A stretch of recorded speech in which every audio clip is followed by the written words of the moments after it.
here to really help people understand you can be and do better. That's right. That's right. Well, we have this situation where we say some are born great, and obviously some have greatness bestowed upon them, and others achieve greatness.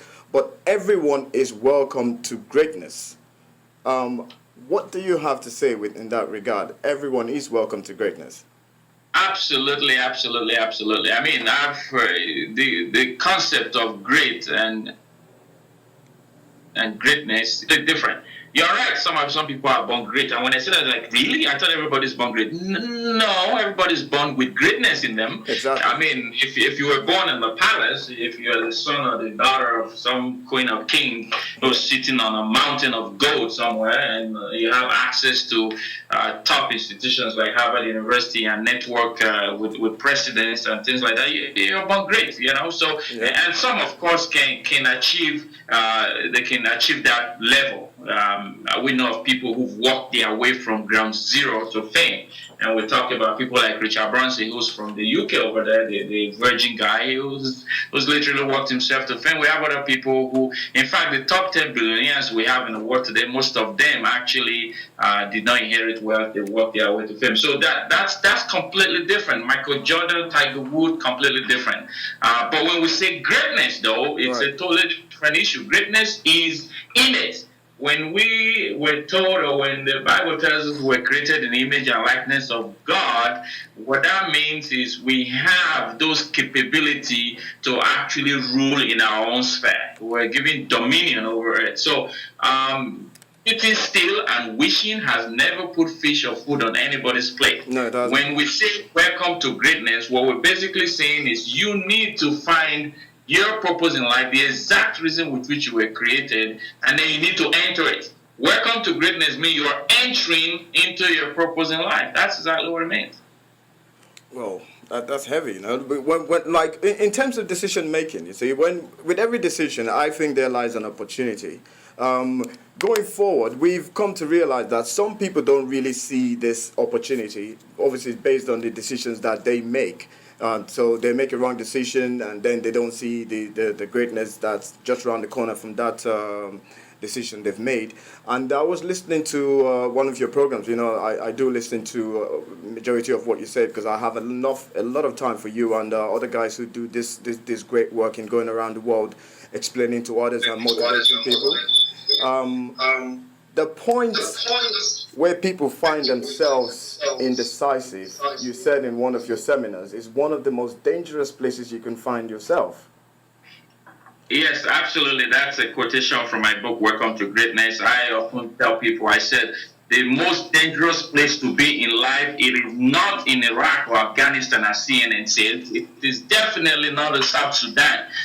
It is not even in the ghettos of Brooklyn or whatever people consider dangerous today. The most dangerous place you can be in life is at a point is to stand still, doing nothing and pondering over decisions you should make when the obvious is clear. We have a lot of people who don't like their job. Statistically, about 80% of people are unsatisfied, but they are still sitting at that job. They wake up every day going to the job they don't like. Some are in relationships that are draining them, right? So these are people who know exactly what they should do, but they are at the point of indecision. A lot of people have passed away and will unfortunately pass away, not because of illnesses, but because of decisions they never made. Or decisions they made. Maybe decisions to stand still.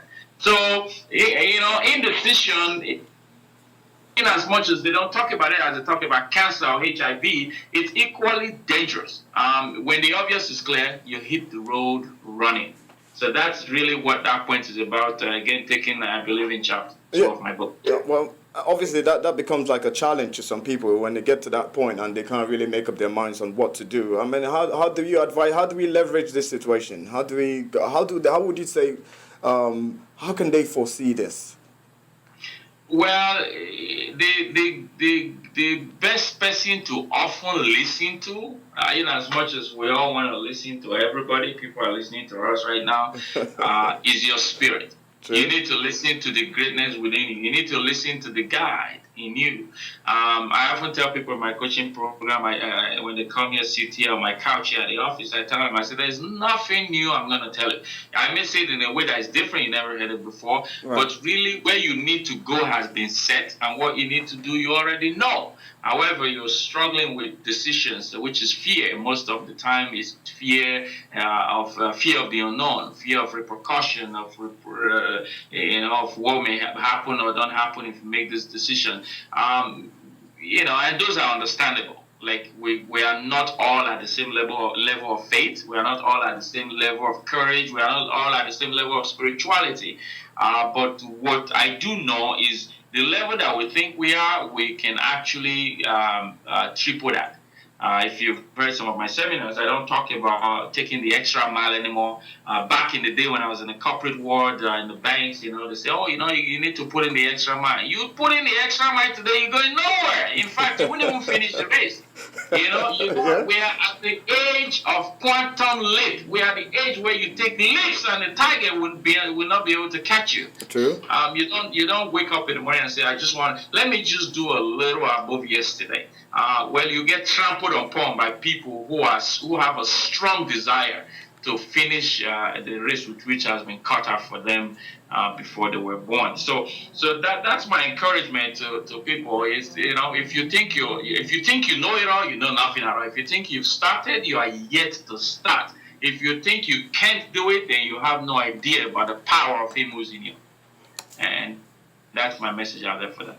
In terms of that self-realization there, because some people get to a point and they just give up. They tend to hold back. They realize that, well, okay, there's not a lot I can do. There's nothing out there for me, and they just want to hands up and say that's it for me. They get to that point of indecision. They get really confused. They realize that, okay, what's next for us to do? I personally think majority of this is based on fear. I know you were very big with with getting rid of fear in people. They say the listeners out there, it would be appreciative if they know that fear is actually dead based on a greatness point of view. Am I right in saying that? Absolutely. One of the classes we had at the School of Greatness, the webinars we do on Mondays at the School of Greatness.ca was Fear is Dead. Fear is completely dead. In fact, when people tell me, I'm scared of this, maybe after a speaking engagement, I often get people come up to me, that was great, I would really like to take your advice, but I'm scared. Yeah. And I ask them, I say, really? I said, okay, can you give me your fear? I'd like to take it with me. I trust my hand. I put my hand forward. You put your fear on my hand. I'm like, what do you mean? I said, okay, let me take that question back. Can I have your phone? Like, they bring it out, they put it on my hand, and I give it right back. I say, okay, then put the fear on my hand, and they can't. I said because it doesn't exist. Fear is just a perceived notion. I tell people, and I actually have a chapter on fear in the book. That's how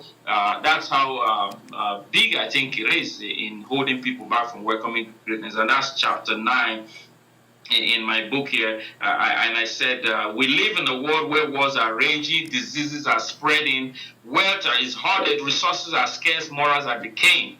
We live in a world where poverty is rampant, children are abused, integrity is disregarded, loneliness is prevalent, enthusiasm inextinguished. Right. These unfortunate things are happening in the world because many capable people are afraid to act, afraid to confront, afraid to speak up, to stand up, to take risk, and to grow. Due to the fear of possible reproach, ridicule, repercussion, many capable people in the world choose to do nothing about everything and thus limit the scope of their own lives while watching other people make mistakes. Let me tell you, if something is going to motivate you to get out of the closet of fear, you need to understand that there are people watching you, and if you have kids, that even make this what I call a fierce urgency of now. Because your kids are going to know you're scared of something, you're scared of pursuing your dream. The other day, a woman came to me and she's been trying to get her son into my coaching program for 7 years. And when the young man finally got in after making two suicide to kill himself, suicide attempts he made, I finally got in a program. You won't believe in the first three sessions, it was clear why this young man is not pursuing her dream. The mom who's been struggling to get him into this program for 7 years has not pursued her dream. He would tell me when mom always says she wants to open a restaurant, and that was before he was born. Till today, mom is scared of opening a restaurant, and those fears of pursuing dream that he sees in the mom and in the home where he's been raised, and those had a strong and profound impact on his mentality. So, yes, the woman came and said, my son is not stepping up, he's not standing out, he's not speaking up, he's not pursuing his dream, he's not doing well in school, and now he wants to kill himself. Oh. Well, unfortunately, mom, you are living in a closet of fear, but you want your son to climb on the mountain top. How does that go? Right? I'm saying that for those of you who, you're afraid to pursue your dream. Your kids are watching you. Your friends, your siblings, people are watching you. Like I said, one of my friends told me this. He says, Alex, keep moving, because if you slow down, many of us are behind you and will run you over. So, if you are sitting still today, you are being run over. Perhaps you've been disrespected at work, even at home. Perhaps you've been disregarded for promotions, and all because you are sitting still and waiting for manna from heaven. Manna is not going to come from heaven. That was a long time ago.